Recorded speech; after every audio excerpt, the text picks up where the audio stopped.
உம்மிடம் ஒன்றை மட்டும் விரும்புகிறேன்.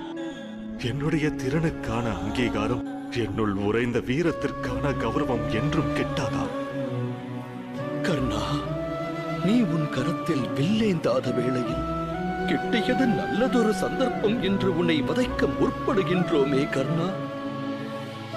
இது ஒன்றே காலம் உள்ளவரை பறைசாற்றும் உன் மாவீரத்தை